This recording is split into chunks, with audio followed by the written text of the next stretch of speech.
Bonjour à vous tous. Nous continuons à nous connaître, à pénétrer de plus en plus comment nous sommes composés, de quoi nous sommes faits, et comme nous avons parlé la semaine dernière, que tout est lumière, que Dieu est lumière, et que l'homme lui-même va découvrir qu'il n'est que lumière, et qu'il existe déjà des appareils pour photographier l'aura, et que l'homme découvre et que la science va prouver que l'homme n'est que la lumière. Et à travers ce travail, il découvrira que nous subissons et que nous sommes soumis aux lois universelles qui sont d'une exactitude, qui sont d'une harmonie et qui sont d'une mélodie extraordinaire, infinie et éternelle. Et si nous ne sommes pas synchronisés, harmonisés avec cette mélodie universelle, plutôt symphonie universelle, c'est là que nous sommes mal. Et tout notre mal ne provient que de cette désharmonisation, que de ce désaccord avec les lois universelles qui ont une résonance à travers l'univers entier. Imaginez notre esprit comme un virtuose, comme un musicien le plus extraordinaire, et nos corps, ou notre corps en général, l'homme terrestre, comme un instrument de musique. Et vous pouvez avoir un virtuose qui est le plus grand génie au monde. Mais si vous lui donnez un piano délabré, si vous lui donnez un violon cassé, évidemment qu'il ne pourra pas faire grand-chose, il ne pourra pas faire sortir des sons harmonieux. Et il s'agit de la même chose quand nous voulons que notre esprit s'exprime à travers nous. Notre esprit, c'est un virtuose absolu. Notre esprit, c'est le plus grand musicien de l'univers. Il connaît toutes les lois, il connaît toute la musique, il connaît tous les instruments et il choisit pour une vie un tel ou un autre instrument. Une fois, nous sommes cordonniers, une autre fois, nous sommes cardinal, une autre fois, nous sommes capitaine d'un bateau, une troisième fois, la mère d'une famille. Et à travers toutes ces manifestations, l'esprit joue sa musique différemment, d'une façon déterminée pour chaque vie. Mais ce qui est indispensable de nous, c'est de bien entretenir le violon, c'est de bien entretenir l'instrument de musique pour que l'esprit puisse se manifester à travers lui, pour qu'il puisse bien jouer sur lui. Et alors, c'est là découvrir la lumière, c'est là de savoir comment agir, c'est là de savoir s'observer, ça veut dire tenir en bon état notre instrument de musique pour que l'esprit joue bien sur lui. Et quand l'esprit va jouer bien, ben c'est le génie, c'est le saint, c'est l'initié, c'est le maître. C'est que nous sommes les maîtres de la situation. D'ailleurs, on utilise très souvent cette expression, cette sagesse populaire qui dit être le maître de la situation. C'est exactement ce qui va arriver, que nous serons non seulement les maîtres d'une petite situation quelconque, mais nous serons les maîtres de toute la situation dans l'univers entier. Quand on va s'harmoniser à la perfection avec ces lois musicales, avec cette harmonie universelle, avec cette symphonie cosmique. Et un peu, pour arriver à être un bon musicien, c'est pour ça que nous voulons nous connaître, c'est pour ça que connais-toi toi-même est très urgent présentement, parce que autrement, nous sommes dans la fausseté. Autrement, comme nous regardons, toute l'humanité est dans la fausseté et dans le mensonge, et rien n'est correct, rien n'est véridique. Et qu'est-ce que ça veut dire être dans le faux? Ça veut dire détruire, travailler sur la destruction et produire tout ce qui détruit. Tandis que qu'est-ce que ça veut dire de jouer bien, d'être harmonieux, de raisonner bien? Pas dans le sens humain, raisonner par le raisonnement, mais raisonner musicalement. Ça veut dire bien refléter les lois cosmiques, être au diapason de ces lois universelles musicales. Alors, c'est là la vérité, c'est là la créativité. Et si nous voulons abandonner le monde symboliquement évidemment, ça veut dire de ne plus être les créatures, mais de devenir des créateurs. Nous serons obligés de maintenir, d'entretenir en bon état nos instruments de musique, nos corps, surtout notre corps physique, mental et sentimental, qui forment ensemble cet instrument de musique à travers lequel l'esprit joue. Mais si vous prenez quelqu'un qui n'a pas le courant de la conscience, vous vous rappelez, on a dit déjà que par exemple, quelqu'un qui a pratiqué, qui a exercé dans le passé le métier d'un bourreau. Imaginez quelqu'un qui a coupé les têtes humaines pendant 40 ans. Imaginez comment ça a dû brusquer, comment ça a dû déranger son courant de la conscience qui est dans le cerveau, qui est enraciné dans le cerveau. C'est que dans une prochaine incarnation ou dans quelques incarnations, cet être ne pourra pas avoir le courant de la conscience correct. Et aujourd'hui, nous appelons ce dérangement dans le courant de la conscience une maladie mentale. Et dans un tel cas, dans le cas de la maladie mentale, qu'est-ce qu'il arrive? C'est que l'esprit, ou l'âme si vous voulez, parce que l'esprit, c'est une lumière tellement intense qu'il pourrait mettre la matière impure, la détruire complètement, la désintégrer. Alors l'esprit se fait une extension, comme nous avons les extensions sur les fils électriques ou autres, et cette extension, c'est l'âme. Et cette extension pénètre en nous comme une lumière blanche, et c'est cette âme qui nous dirige. Mais alors, c'est l'esprit quand même qui régit tout.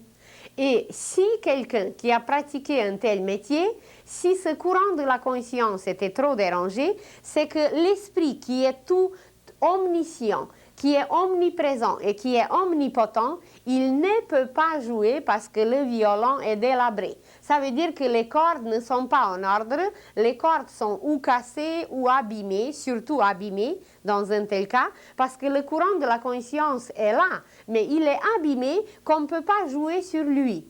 Quand vous avez un violon avec les cordes, et si les cordes sont abîmées, eh bien, ou il n'y aura aucun son qui va sortir, ou les sons seront faux.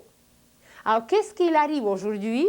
C'est que nous, premièrement, nous ne sommes même pas au courant que nous avons un professeur, que nous avons une maîtresse.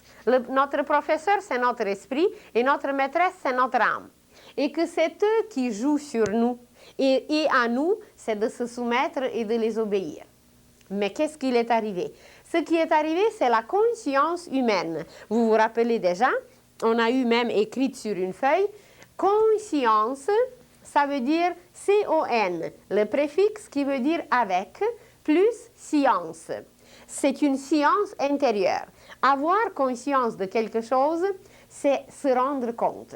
Alors, il y a des choses que nous nous rendons compte que c'est là, mais ce sont les choses seulement extérieures. Parce que notre conscience, à partir de l'époque lémurienne, elle est descendue de plus en plus dans la matière, elle s'est extériorisée de la maison paternelle, ça veut dire du monde spirituel. Nous sommes descendus dans la matière et là, nous sommes dans cette conscience limitée, emprisonnée et nous ne voyons pas grand-chose. Et quand on a parlé de la clairvoyance, vous vous rappelez qu'on s'est dit qu'un lien intérieur, une perception intérieure qui nous permettait jadis, on s'approchait d'une rivière et sans la toucher, sans mettre le pied dedans, on savait comment était l'eau, si l'eau était froide, chaude ou tiède. On s'approchait d'un arbre et nos yeux n'étaient pas encore ouverts et notre toucher n'était pas encore développé. On ne pouvait rien sentir par les doigts, mais en s'approchant seulement d'un arbre, on recevait ces vibrations, on communiquait avec les petits esprits de la nature qui travaillaient dedans et on savait, tout simplement par les vibrations, si son écorce était rugueuse ou si elle était plus fine. Alors, voilà, cette perception aujourd'hui est perdue. Elle est effacée de plus en plus et à cause que cette perception est effacée, nous sommes obligés de nous fier à nos cinq sens. Mais nos cinq sens nous montrent, nous dévoilent seulement le côté extérieur des choses. Et le cœur des choses reste caché. Ça veut dire que notre conscience est extériorisée, notre sagesse intérieure, notre science intérieure est limitée parce que nous ne sommes pas liés à la vie des choses. La vie des choses, c'est ce courant de l'âme qui les anime. Mais ce courant de l'âme, nous ne le percevons pas, même pas en nous. Ce que nous percevons, c'est notre corps physique, mais notre corps physique pour l'âme, c'est un manteau d'hiver. Alors imaginez-vous que notre conscience d'aujourd'hui, elle est quelque part dans les poches d'un manteau d'hiver. Notre corps physique est rendu grossier, épais, la conscience obscure, limitée, emprisonnée, et que cette conscience est ténue à tout prix. La conscience humaine, elle est ténue par l'humanité. On a parlé aussi que chaque soir, nous nous déshabillons. Et que quand on se déshabille, alors le manteau d'hiver, c'est le corps physique, la veste, c'est le corps éthérique, la chemise, c'est le corps sentimental, et le sous-vêtement, c'est le corps mental. Et comment nous restons? Nous restons nus. Et qu'est-ce que ça veut dire rester nu? Ça veut dire se purifier par la suite, prendre la douche et pouvoir communier avec l'âme. Même pas communiquer, mais communier. Par la méditation, par la contemplation, par l'identification, par la concentration, par tout ce travail merveilleux, s'unir à l'âme et recevoir les merveilles, les mystères, les connaissances, la vérité d'elle. Mais nous faisons ce travail, nous nous déshabillons, les vêtements sont là, mais nous ne connaissons pas leur symbolisme. Parce que même le vêtement que nous devons animer, quand nous le prenons sur nous, le vêtement devient vivant. Parce que notre aura le traverse. Et vous savez très bien qu'un jour, vous ne pouvez pas supporter une chemise ou une blouse. Pourquoi? Parce que ça ne correspond pas avec quelque chose dans notre aura d'un tel jour. Et vous êtes obligé d'enlever votre chemise, d'enlever votre blouse et de changer de couleur et de prendre une autre robe, un autre vêtement. C'est que nous les animons, nous les vivifions. Alors, la conscience est descendue aujourd'hui et elle se trouve dans le vêtement de l'âme. Le vêtement de l'âme, c'est le corps physique. Le vêtement de l'âme, c'est le corps mental. Le vêtement de l'âme, c'est le corps sentimental. Et notre science intérieure, elle n'est pas dans l'âme qui est la vie, qui souffle la vie, qui nous anime, elle est dans le corps. Regardez comment on se comporte, nous. Et que ce que je vous dis, c'est vrai. Si ce n'était pas vrai, nous garderons nos morts, puisque c'est le corps physique. Et quand l'âme se retire, vous dites, l'âme a rendu quoi? Comment on dit, Françoise? L'âme a rendu... On a rendu son âme? Alors, c'est qu'on a rendu, elle est partie, l'âme, elle est partie, mais est-ce qu'on garde le corps physique? Eh bien, on les enterre. On ne les garde pas. Ça veut dire que la vie qui animait ce corps, quand la vie se retire, eh bien, le corps, on n'a plus besoin. Exactement, quand l'hiver se retire, le froid se retire, mais vous n'avez plus besoin de votre manteau d'hiver et vous l'arrangez ou vous le jetez s'il est vieux. Mais c'est exactement la même chose que l'âme fait. Mais cette conscience, elle est aujourd'hui dans ce corps mortel, dans ce vêtement mortel, que dès que l'âme se retire, dès que la vie se retire, eh bien, on ne s'occupe plus de lui, ou on le brûle, ou on l'enterre. Et toute notre conscience est aujourd'hui à ce niveau du corps physique. Vous vous rappelez peut-être, nous avons déjà parlé comment l'homme est composé. Nous nous sommes dit qu'il est composé du corps physique. Nous nous sommes dit qu'il est composé du corps éthérique, du corps astral, tout ce que vous voyez en bleu, en bas jusqu'au plan causal. Alors physique, éthérique, astral, mental, c'est ça l'homme terrestre. C'est ça les vêtements de l'âme, c'est l'homme terrestre. Voilà, le manteau, la veste, la chemise, le sous-vêtement. Ou autrement, on a dit, si vous vous rappelez, quand l'âme plonge, l'âme, elle se retire ici au niveau causal. Et quand l'âme plonge dans l'océan de la matière, elle prend les costumes de bain. On a dit que le premier costume de bain, c'était le maillot de bain. Tout simple, bikini, monokini ou tout ce qu'on utilise aujourd'hui. On va jusqu'à nokini. Après, le corps astral, c'était le costume avec des palmes. Là, on peut plonger plus loin dans le monde astral. Et les deux corps d'en bas, c'est toujours physique. Ça, c'est le scaphandre. Le scaphandre épais qui est mal commode, où l'âme ne peut pas bien bouger. Alors, notre conscience, aujourd'hui, elle est dans le scaphandre. Mais si le scaphandrier se retire, eh bien, on n'utilise plus le scaphandre, on le jette. Alors, la conscience, elle est descendue tellement bas, elle vibre tellement au ralenti, eh bien, qu'elle est comme, symboliquement, comme si elle était dans les poches d'un vieux manteau ou comme si elle était dans les tubes ou dans le corps d'un scaphandre. Et cette partie d'en bas, ces corps de l'âme, ce vêtement de l'âme, alors c'est là que notre conscience est rendue et c'est là que l'homme terrestre existe et c'est là qu'il travaille la pensée humaine déformée, le sentiment humain qui déteste, c'est là qu'il travaille les courants vitaux qui meurent et c'est là qu'il travaille, bien qu'il fait quelques actions au niveau physique pour produire les produits de destruction. Mais la vraie vie, c'est à partir du monde causal. La vraie vie, c'est les plans supérieurs, c'est le plan causal, c'est le plan bouddhique et c'est le plan atmique.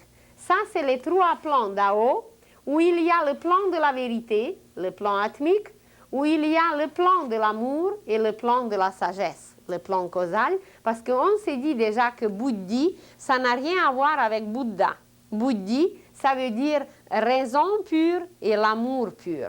Alors l'homme céleste que nous allons devenir, c'est ces trois parties d'en haut, c'est ces lumières, mais nous ne les utilisons pas.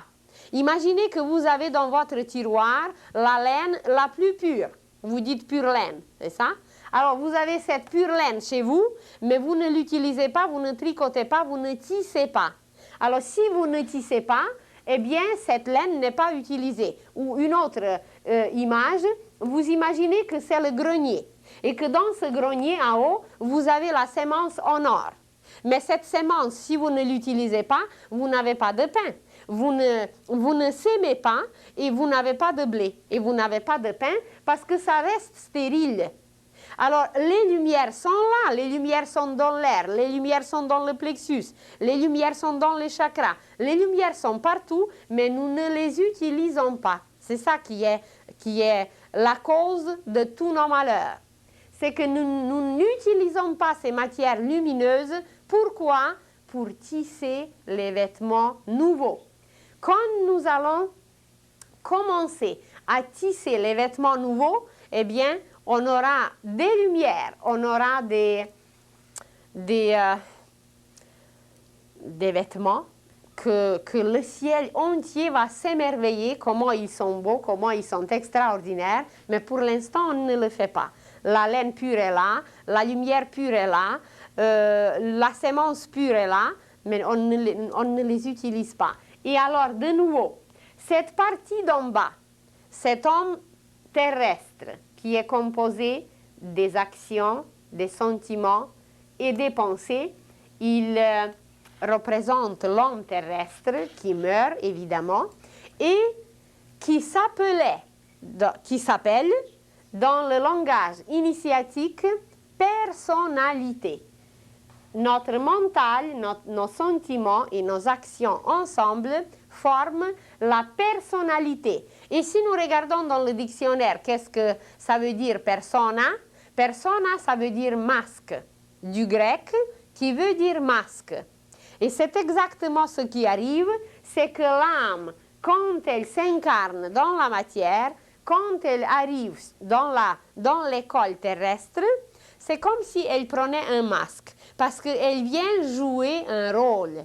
Elle vient apprendre à travers un rôle. Et que voilà, une fois, elle va venir comme un professeur, une autre fois, elle va venir comme un musicien, une troisième fois comme un architecte, une quatrième fois comme un moine, etc. Et chaque fois, elle va prendre un autre masque. Elle va prendre un autre visage. Elle va jouer une autre persona. Persona masque. Donc, notre conscience aujourd'hui, elle ne se trouve pas en artiste, chez l'artiste, dans l'artiste, mais notre conscience se trouve dans le masque. Et si vous étudiez l'histoire, à l'époque de Shakespeare, les acteurs qui venaient jouer sur la scène, ils ne se montraient pas tel qu'il était, mais ils prenaient un masque vrai, et ce masque était extrêmement fin. C'était fait selon leur visage, mais ils se couvraient d'un masque. Tandis que si vous regardez aujourd'hui des masques qu'on expose dans les vitrines, c'est des horreurs. C'est que les enfants ne peuvent plus dormir après dès qu'ils ont vu un masque d'aujourd'hui. Mais jadis, les masques étaient raffinés, les masques étaient beaucoup mieux faits. Et alors, la conscience humaine aujourd'hui est descendue dans le masque. C'est pas l'acteur, c'est pas le joueur qui décide quelque chose, c'est le masque qui décide, c'est le manteau qui décide, c'est le scaphandre qui décide. Ça veut dire cette personne, ce masque qui est animé par l'âme, et dès que l'âme se retire, ça devient le cadavre.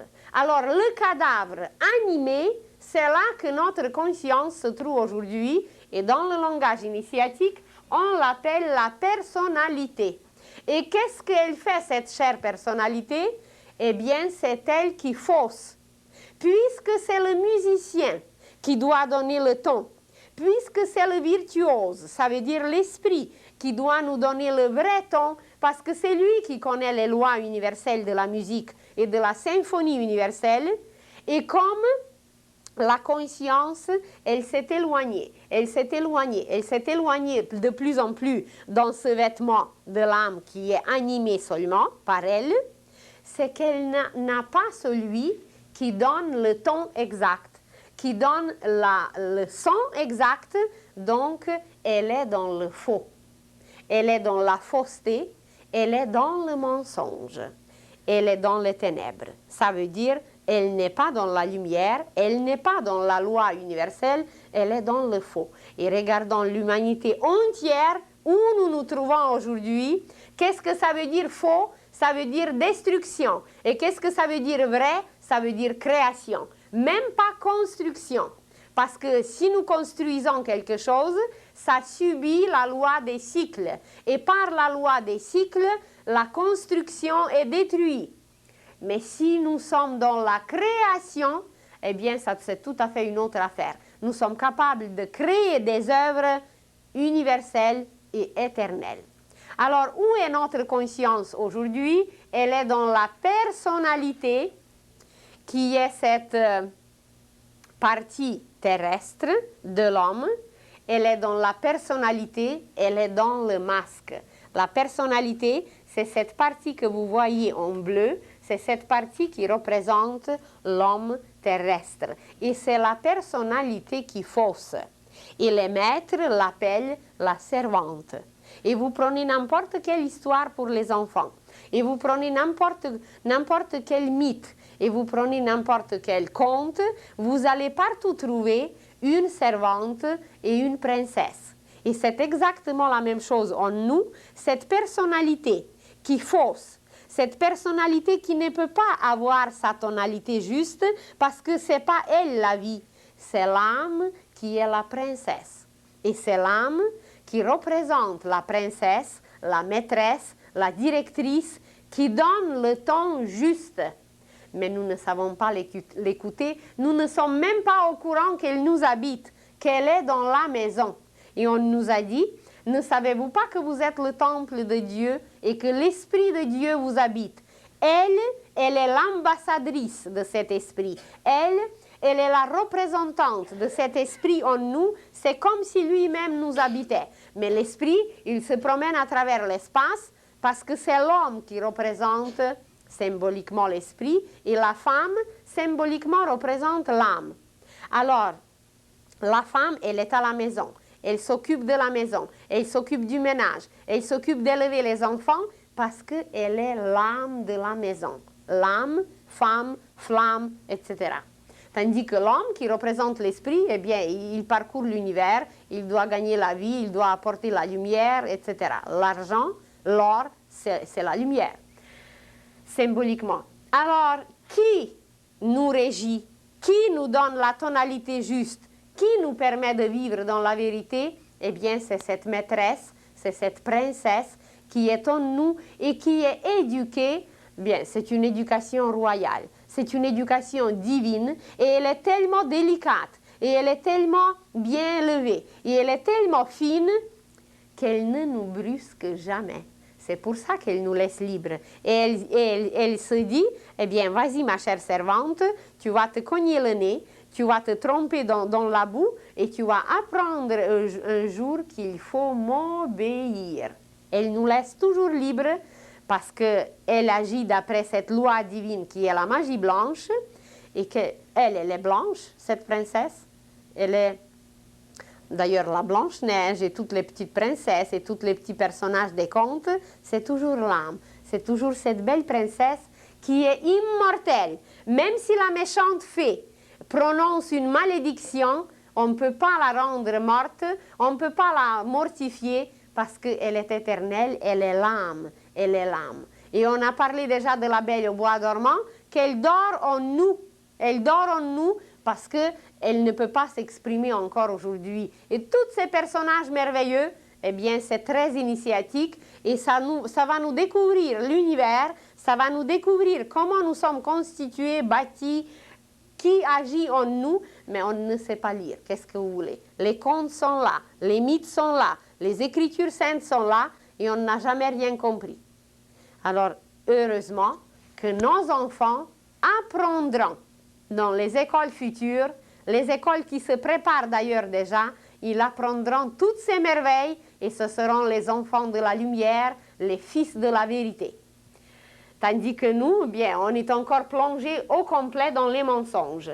Parce que cette personnalité qui régit le monde aujourd'hui, cette servante qui est en nous, ces matières, elles sont nécessaires, évidemment. Elles sont très utiles. Comme une servante dans une maison, elle est très utile. Mais qu'est-ce qu'elle doit faire? C'est obéir à la princesse, à la maîtresse. Parce que si elle désobéit, mais tout est défait. Tout est faux, tout est mal joué.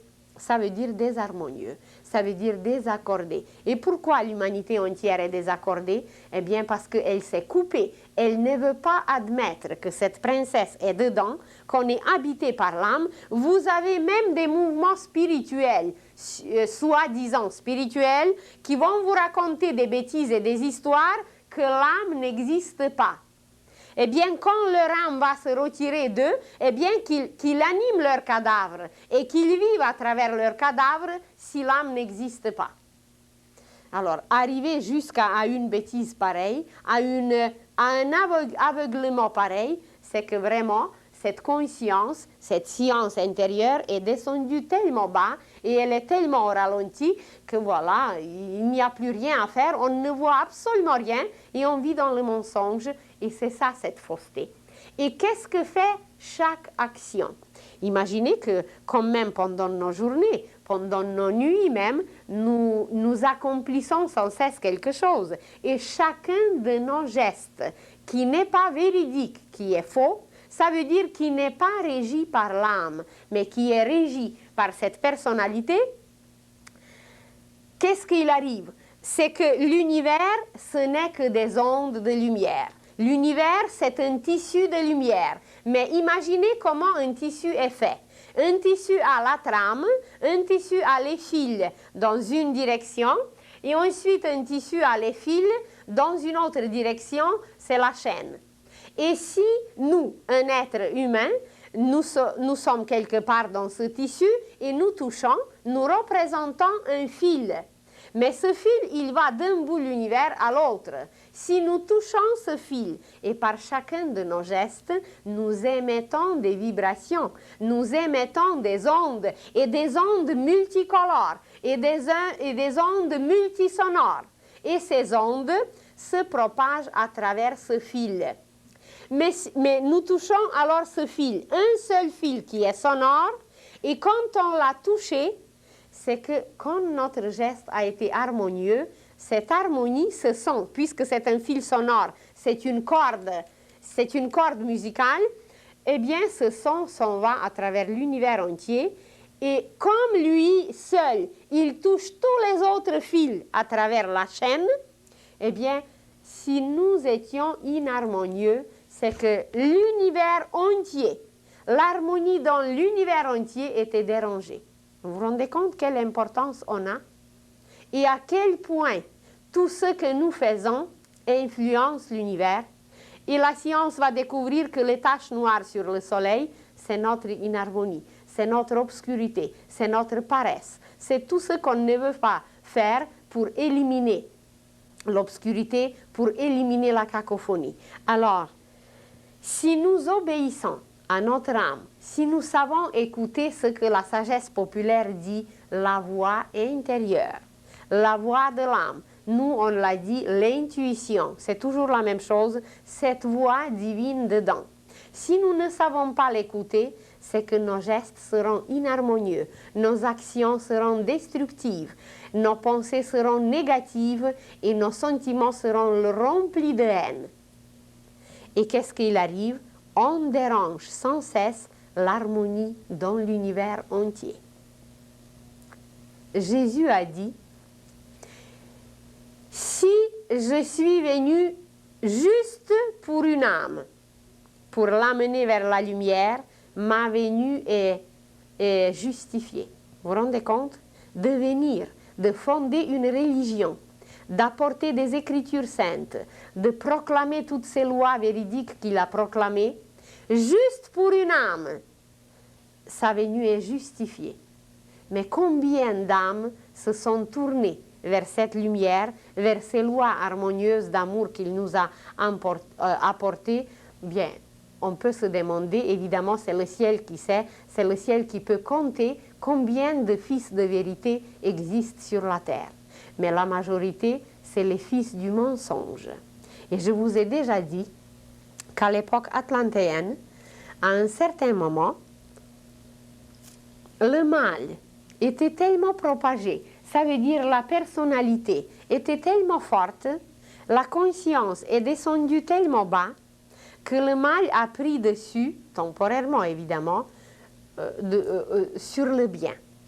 Et que ces fils du mal, qui ont transgressé toutes les lois jadis, on leur permet aujourd'hui de revenir. On leur permet aujourd'hui de corriger leurs fautes. On leur permet de réparer tout ce qu'ils ont dérangé. Mais nous les voyons de nouveau comme des criminels, comme des voleurs et comme les plus grands destructeurs de l'humanité. Il y a peut-être quelques-uns qui se sont repentis, il y a quelques-uns qui sont arrivés à la vérité, mais les autres continuent à fausser l'humanité entière. Et c'est un peu à cause de leur venue, à cause de cette vague des fils du mal, que nous voyons aujourd'hui toutes ces perturbations, et que non seulement les perturbations, c'est déjà la conséquence. Les perturbations sur les humains, les maladies, le cancer, tout ce dont nous sommes les témoins, c'est la conséquence sur les humains. Mais avant tout, c'est la nature qui est perturbée. Avant tout, c'est les forêts qu'on détruit. Avant tout, c'est qu'on engendre des germes maladifs nouveaux que la Terre n'a jamais connus. L'humanité, les scientifiques vont découvrir des bibites et des microbes qui n'ont jamais existé sur la Terre. D'ailleurs, c'est déjà là. On a découvert en Afrique quelque chose qui n'a jamais existé et ça ronge la chair humaine, ça fait tomber la chair humaine et ça pulvérise la chair. Et incurable en apparence. Mais qu'est-ce que peut guérir tout? Seule la lumière. Et quand on aura la lumière, à travers la lumière de l'aura, c'est ça que le guérisseur fait. Il guérit par la lumière divine qui le traverse. Alors, où on est rendu? Eh bien, nous sommes rendus au degré de ce masque, de cette persona, qui est le vêtement de l'âme. Le vêtement est indispensable, c'est comme les gants Si vous voulez faire quelque chose où on ne peut pas toucher par la peau directement, on prend les gants, on prend un outil. Alors, c'est très bien les outils. On a des couteaux. Mais avec un couteau, vous pouvez couper le pain, vous pouvez utiliser très bien un couteau, mais vous pouvez tuer un homme aussi. Alors, c'est la même chose avec la conscience qui passe par la personnalité, qu'on peut détruire l'humanité, comme on peut bâtir un jardin divin sur la terre.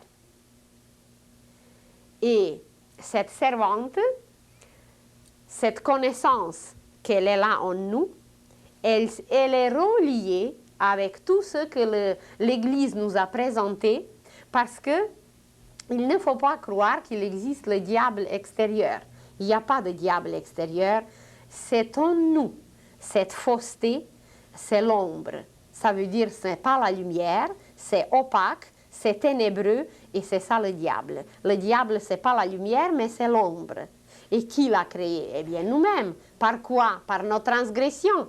Et qui peut nous libérer? Nous-mêmes. Nous sommes les meilleurs exorcistes, nous-mêmes. Si on se met au travail, si on n'est plus paresseux, si on recherche la lumière, eh bien, on s'exorcise, on maîtrise notre chère servante et on l'oblige d'obéir. Et quand elle obéit, elle fait son travail à merveille parce qu'elle est encore nécessaire pour l'âme. Jusqu'à ce qu'on va s'incarner sur la terre, elle est nécessaire pour l'âme. Et qu'est-ce qu'il va arriver après? Après, la lumière l'absorbera. Elle va disparaître, mais là, on ne se réincarnera plus. Mais même la servante, elle doit être si bien éduquée, ça veut dire notre personnalité, nous devons maîtriser nos pensées, pas n'importe quelle pensée, laisser maintenant flotter et aller blesser les autres. Pas n'importe quel sentiment, parce que la servante veut détester quelqu'un, alors hop, on va détester et détruire tout le monde. Et la servante veut couper les têtes de tout le monde, et on lui permet de couper les têtes de tout le monde. Eh bien, de commencer à l'éduquer, de lui expliquer, ma chère servante, ça ne se fait pas comme ça. Parce que même si tu coupes la tête, l'âme continue à vivre. Et à travers la tête, à travers le corps, l'âme travaille la qualité. L'âme acquiert des vertus, des saveurs, des sucres, exactement comme un fruit. Et alors, comment l'éduquer, cette chère servante? Eh bien, c'est qu'il faut être conscient que c'est la maîtresse, que c'est la princesse qui décide tout et qui doit tout décider. Et qu'est-ce qu'elle peut décider? Les œuvres durables, les œuvres éternelles. Son but ne sera jamais ici dans la matière pour 2 semaines, pour 2 ans, pour 20 ans. Son but, c'est qu'est-ce que je vais retirer à travers mon action d'ici 2000 ans, d'ici 20 000 ans. Si je me concentre sur une voiture, eh bien, elle est nécessaire, évidemment, mais je ne l'aurai pas d'ici 2000 ans. Donc, il faut se concentrer.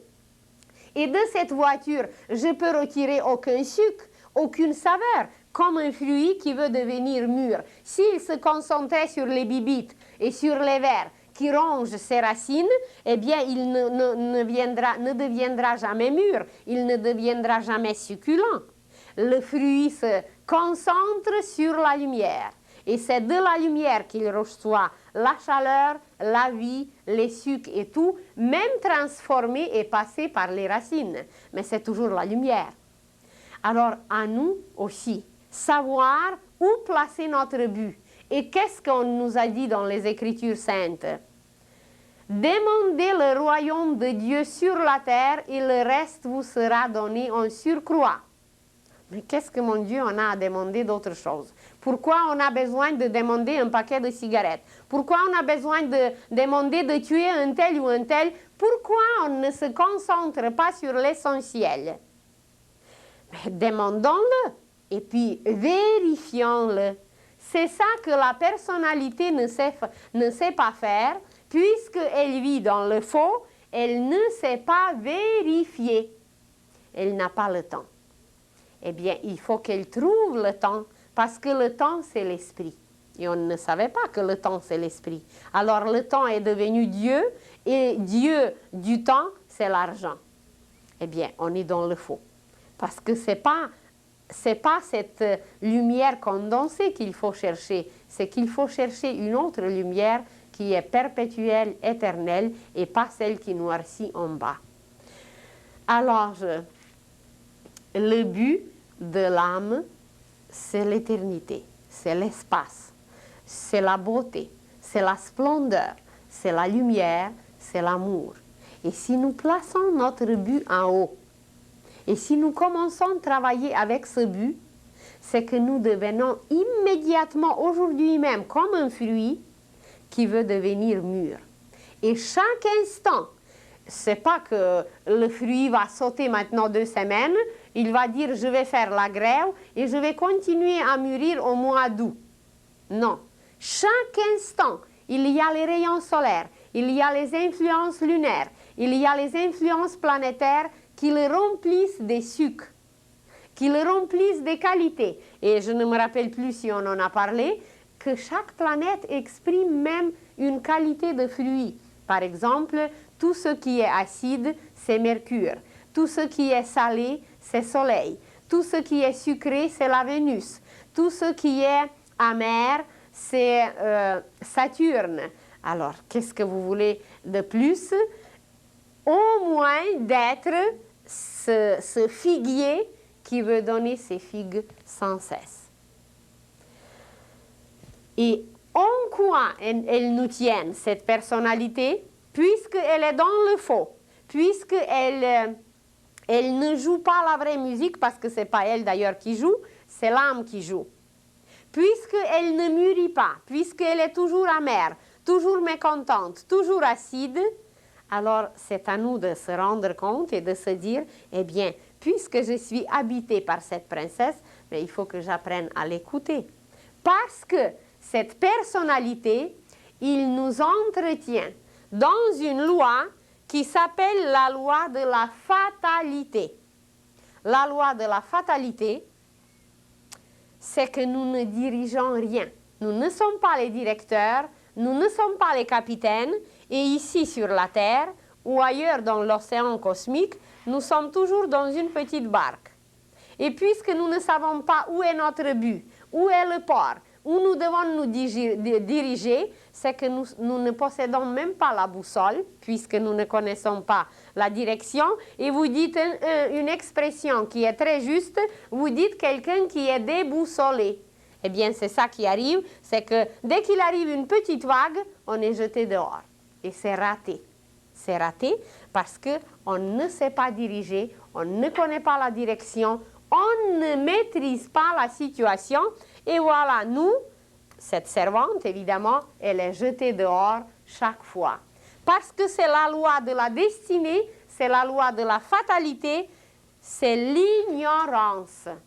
Et l'ignorance nous tient, les yeux fermés, les yeux bornés, les yeux bandés, et que voilà, on ne voit rien, on ne s'aperçoit de rien, et on vit dans l'ignorance, dans l'obscurité, et c'est un état de conscience qui s'appelle enfer.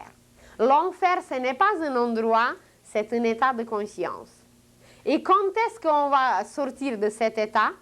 Eh bien, on va sortir de cet état quand on va reconnaître notre maîtresse, notre princesse, et on va subir sa loi, on va se soumettre. Soumettre, ça veut dire être sous un maître. Elle, la maîtresse, l'esprit maître, être sous sa direction, et ça va être non l'ignorance, mais la connaissance.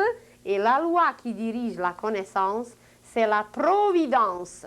Et aussi, ici la partie den, D-E-N, ça veut dire Dieu. Den, en langue slave, veut dire lumière, veut dire jour.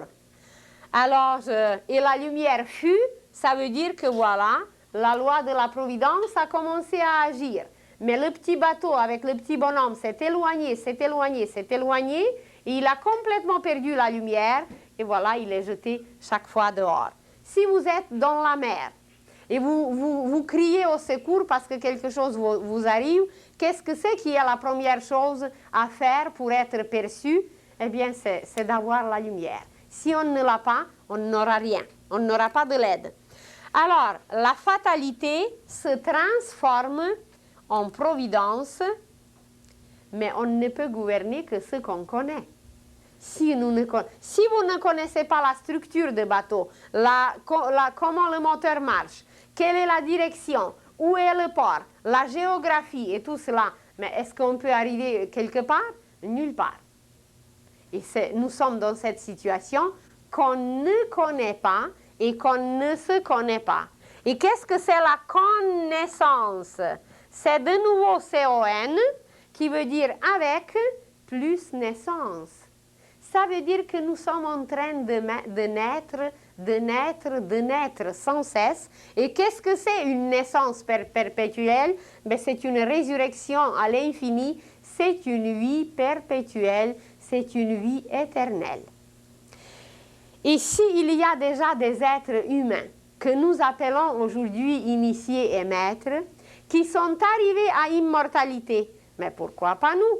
Pourquoi nous rester constamment dans cette ignorance et de se laisser jeter dehors sans cesse au lieu de se décider aujourd'hui même, je place mon but en haut, j'écoute les Écritures puisqu'elles étaient écrites par les hommes comme même de connaissance, par les hommes peut-être qui ont passé par cette naissance, parce que faire naître Christ en nous, eh bien, c'est une naissance aussi.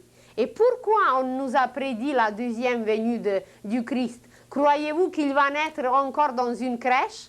Mais peut-être notre cœur, c'est une crèche. Peut-être la crèche symbolise seulement notre cœur. Alors c'est là qu'il faut lui préparer aujourd'hui la place, c'est dans notre cœur, parce qu'il ne viendra plus extérieurement, il viendra du dedans. Il va naître dedans. Et dans la science initiatique, cette deuxième venue du Christ s'appelle la deuxième naissance. Et avec la deuxième naissance, nous pouvons y arriver seulement par la connaissance. Connais-toi toi-même et tu connaîtras l'univers entier. Et la connaissance, c'est la providence, ça veut dire la loi de Dieu. Se donne ici, vie, c'est voir, vie, c'est aussi lumière. Il existe un mot slave qui veut dire videli. Ça veut dire vu, voir. Videlinata, ça veut dire lumière éternelle du soleil spirituel. Voyez, c'est là, dedans cette lumière. Mais il faut se soumettre à la loi de la providence. Il faut obéir à l'âme. Et comment l'écouter? On l'a dit déjà, par la voie de l'intuition. Et quand nous avons parlé de la mort, vous vous rappelez, on s'est dit que 48 heures après la mort sont extrêmement importantes parce que c'est là que l'âme regarde les images de la vie passée. Elle prend la petite bobine qui est dans le cœur et elle la déroule dans le sens inverse pour regarder et pour classer, surtout classer. Elle va se dire, ça a été bien fait, ça a été mal fait, ça c'est à corriger et ça ne jamais plus répéter. Et par ce classement, elle tisse le fil qui s'appelle le fil de l'intuition. Et c'est par ce fil de l'intuition qui est dans le plexus que pendant la vie future, elle nous transmettra les messages exactement comme nous téléphonons, exactement comme par le fil téléphonique. On transmet les messages, l'âme nous téléphone et on s'approche des drogues et elle va nous dire « Mon cher, ne touche pas à ça parce que tu vas te détruire. » On s'approche de la boisson, elle va dire « Mon cher, tu as déjà goûté, tu étais déjà ivrogne, ne touche plus parce que ta santé va dégringoler et que voilà, je ne peux plus jouer à travers toi. Tu ne pourras plus connaître des merveilles. » Et celui qui sait écouter, je vous assure, j'ai connu dans ma vie des êtres comme ça, il n'a jamais touché.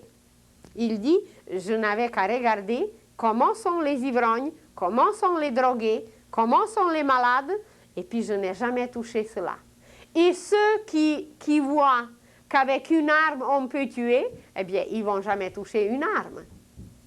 C'est parce qu'ils écoutent cette voix intérieure, la voix de l'âme, la voix de l'intuition, qui nous donne un ton juste. Et c'est là qu'elle nous garde dans l'harmonie. Et vous allez dire, oui, j'essaye, mais je ne sais pas distinguer, est-ce que je suis dans le vrai ou non. Alors, quels sont les premiers signes qui vont nous dire qu'on est correct, qu'on écoute l'âme?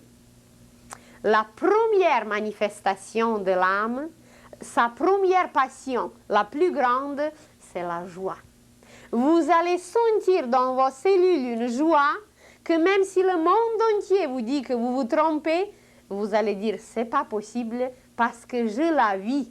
Ça veut dire que vous allez vibrer. Vous allez tellement vibrer que vous allez les contaminer, les autres. Vous allez déverser votre chaleur, votre lumière. Votre aura va les embrasser et ils vont être bien.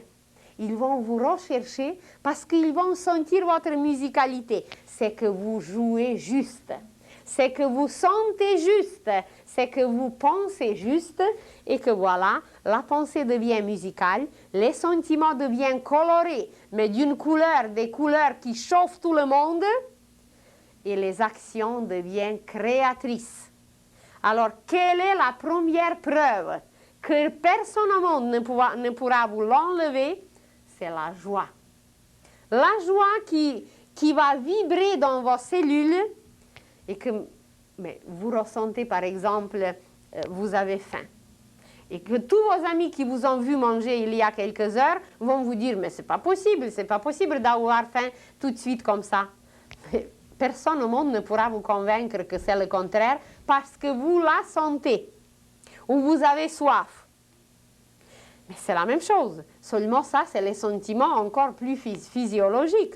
Mais pour la vraie joie de l'âme, eh bien, c'est cette joie. Et vous pouvez parler avec des mystiques, vous pouvez parler avec des êtres, avec des saints, si vous les trouvez, évidemment. Si vous le désirez, vous allez les trouver. Et ils vont vous parler des extases. Ils vont vous parler des états qu'on ne peut pas exprimer. Ils vont vous parler d'une joie ininterrompue qui ne s'exprime pas, mais elle est visible. Vous êtes bien auprès d'un tel être, même s'il ne vous dit pas un mot. Même s'il a les yeux fermés, vous vous sentez bien. Vous êtes chauffé. Pourquoi la foule venait écouter Jésus? Pourquoi il le recherchait? Vous croyez que tout le monde le comprenait? Même ici, maintenant, 2000 ans après, on ne le comprend pas. Parce qu'il sentait son amour. Il sentait sa joie. Il était bien dans son aura. C'est son aura qu'il recherchait. Ce n'est pas la parole, parce que sa parole, même jusqu'à aujourd'hui, eh bien, on n'a pas compris grand-chose. Qu'est-ce qu'il recherche, ces êtres qui meurent, qui sont les lépreux chez Mère Teresa? Elle n'est pas grande, elle est toute menue, toute petite. Mais son aura, si vous la voyez comment elle est, eh bien, c'est cette aura. Elle va les vivifier un peu plus longtemps et ils vont comprendre un peu plus longtemps certaines choses. Et puis voilà, elle va les harmoniser et ils vont rendre l'âme et ils vont être bien. Parce qu'elle sème cette harmonie. Elle leur permet de trouver peut-être cette maîtresse intérieure. Mais voilà, toutes les merveilles du monde sont devant nous, mais on ne s'arrête pas. Et quand vous vivrez cette joie, je vous dis que vous